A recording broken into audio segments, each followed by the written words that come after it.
तीन प्रकार के ग्रंथ हैं, आगम, निगम। तो इसमें अगम के रचयिता कौन है? भगवान शंकर। ये कथा बनाने वाले हैं रची महेश निज मानस राखा। रची महेश निज मानस राखा। पाई सुसमय शिवासन भाखा। पाई सुसमय शिवासन राखा। पूछने वालों ने कहा, बोले महाराज आप बोल रहे हो, हम कथा सुनने जा रहे हैं, कथा बनाने वाला सुनने जाए, ये बात तो हमको हजम नहीं हो रही है। पत्रकार हैं, ये जल्दी बात पे भरोसा थोड़ी करते हैं। तो शंकर जी ये भोले भाले कितना छिपा पाए, बोले ही पड़े बेचारे। बिल्कुल ठीक कह रहे हो, हम कथा सुनने थोड़ी जा रहे हैं, हम तो सुनवाने के लिए जा रहे हैं। बोले सुनवाने जा रहे हैं। पत्रकारों ने कहा किसको सुनवाने जा रहे हो? इनका क्या कब किसको खत्म नहीं होता। किसको सुनवाने जा रहे हो? बोले सती को सुनवाने जा रहे हैं। फिर प्रश्न किया, बोले उनको तो आप ही सुना सकते थे, सती को तो आप ही सुना सकते थे ना, आपने क्यों नहीं सुनाया? शंकर जी चाहते तो कथा सुना सकते हैं, लेकिन नहीं सुना रहे हैं। कारण क्या है भैया? भगवान शंकर कथा के सागर हैं। क्या है? लोगों ने कहा, बोले महाराज आप कथा के सागर हो, और हमने आज तक ऐसा नहीं देखा। ऐसा तो खूब देखा है कि गागर सागर के पास जाए, लेकिन आप कथा के सागर हो, सागर गागर के पास जा रहा है, ये बात हमारे दिमाग में नहीं उतर रही। इनका नाम ही कुंभज, कुंभज माने घड़ा, कुंभ माने घड़ा। अब आप कथा के सागर, और सागर चल करके गागर के पास जा रहा है, ये बात हजम नहीं हो रही है। और यदि सती को कथा सुनानी ही थी तो सागर पास में है, गागर के पास क्यों जा रही है? देखो, आप समुद्र के किनारे खूब रहो, लेकिन प्यास आपकी समुद्र से नहीं बुझेगी। खूब करोड़ों अरबों गैलन पानी समुद्र में लहलहा रहा है यहां से वहां, लेकिन प्यास लगेगी तो क्या समुद्र का पानी काम आएगा? अच्छी प्यास लगी हो और कोई कहे बोले समुद्र के किनारे हो, पी लो जरा, प्यास बुझेगी? नहीं। धोखे से पी लोगे तो ऐसा एनीमा होगा कि पूरी अंतड़ी साफ हो जाएगी। हाँ, ऐसे दस्त लगेंगे, ब्लड प्रेशर लो हाई, भगवान जाने क्या क्या हो जाएगा। एक गिलास पी के देख लेना समुद्र का पानी, पिया नहीं जा सकता। समुद्र में खूब जल है, लेकिन उससे प्यास नहीं बुझेगी। प्यास तो गागर के जल से बुझेगी। और समुद्र सबको अपना जल देता भी नहीं। समुद्र जो है सबको अपना जल नहीं देता।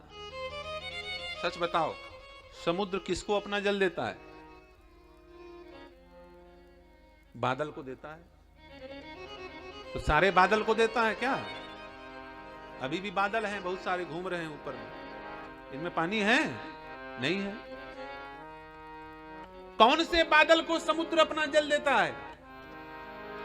जिस बादल में मानसून हो, मानसून वाले बादल को समुद्र अपना जल देता है। बिना मानसून के जल को, बादल को अपना जल समुद्र नहीं देता। इसका मतलब समझ लो, जब तक बादल में मानसून ना हो तब तक समुद्र उसको जल नहीं देने वाला। तो आप में जब तक मानसून ना हो आपको कोई जल देगा? मानसून होना आवश्यक है, निर्मानी होना आवश्यक है। हमारा तो अब मानसून छोड़ो, 10 गुण है मान, 10 गुना बढ़ा के हम कलेक्टर है, पानी पिलाओ। अभिमान शून्य, मान शून्य का मतलब अभिमान शून्य। जब बादल अभिमान शून्य हो जाता है तो समुद्र अपना पूरा जल बादल को दे देता है। बिना मान शून्य हुए किसी को कुछ मिलने वाला है नहीं। और शंकर जी कहते हैं कि सती को मान शून्य नहीं है, इनको तो अभिमान है कि मैं दक्ष की पुत्री हूं। किसकी बेटी हूं? हाँ, दक्ष की। दक्ष माने होशियार की बेटी हूं मैं। तो होशियार की बेटी हूं माने 1.5 होशियार हूं। एक होशियार होता है, एक 1.5 होशियार, ज्यादा होशियार है। हम बड़े बाप की बेटी हैं, हम काहे घर में झाड़ू पोछा लगाएं? हम काहे बाई नहीं आएगी कोई बात नहीं, जब आएगी तब बर्तन सफाई होगा, पड़े रहने दो 4 दिन, धोना है तो सास धोए, हमको नहीं धोना, हम बड़े बाप की बेटी, आज तक हम बर्तन नहीं धोए, बैठे रहो कितने दिन तक? ऐसा नहीं। अरे कितने बड़े बाप की बेटी होगी? क्या सीता जी से बड़े बाप की बेटी हो जाओगे? सीता मैया कितने बड़े बाप की बेटी हैं।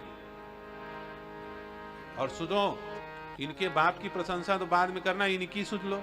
ये कौन है? ये तो स्वयं आदि लक्ष्मी है, महालक्ष्मी है।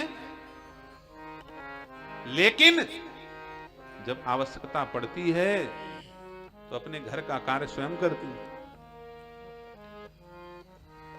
यद्यपि गृह सेवक सेवकनी, यद्यपि गृह सेवक सेवकनी, विपुल सदा सेवा विधि गुणी, विपुल सदा सेवा निधि गुणी, तद्यपि गृह परिचर्या करही, तद्यपि गृह परिचर्या करही, पति रुख लख आयसु अनुसरही, पति रुख लखी आयसु अनुसरही। यद्यपि गृह, हजारों दास दासियां जनक जी ने सीता जी के दहेज में दिए हैं सेवा करने के लिए, बेटी को कुछ करना ना पड़े।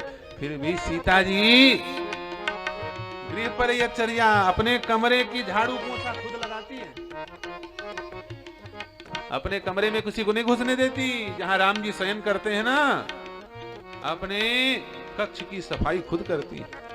और सुन लो, खूब बड़े बड़े पाक शास्त्री भोजन बनाने के लिए लगे हैं, लेकिन जब सास ससुर और श्री राम जी भोजन करते हैं तो खुद अपने हाथ से थाल लगा के परोसने जाते हैं। बनाने वाले खूब हैं, लेकिन अपने हाथ से भोजन कर। आज यही तो विडंबना हो गई, ना अपने बच्चे के लिए टाइम, ना अपने पति के लिए, ना अपने सास ससुर की, किसी के लिए सेवा ही नहीं करना। अरे सास ससुर की ना करो कोई बात नहीं, पति की ना करो कोई बात नहीं, अरे कम से कम अपने बच्चों का तो ध्यान रखो। इतनी आलसी हो गई हैं, बुरा माने तो खूब मान जाएं।